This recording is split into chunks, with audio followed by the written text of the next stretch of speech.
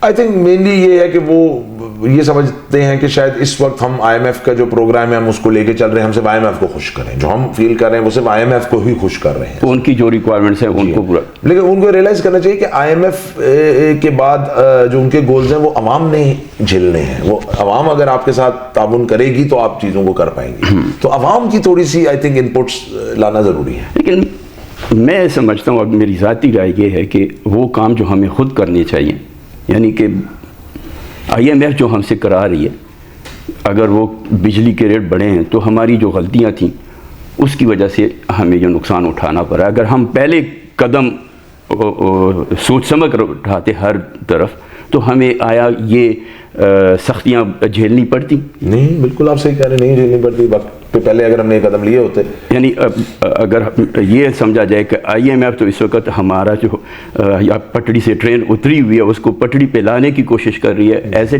آپ سمجھتے ہیں ایسا؟ جی دیکھیں, آئی ایم ایف آپ کو وہی کہہ رہا ہے جو آپ کی اپنی نیڈ ہے. آئی ایم ایف کوئی آپ سے وہ بات نہیں کر رہا کہ جو ہماری نیڈ نہیں ہے. آئی ایم ایف کہتا ہے یار ان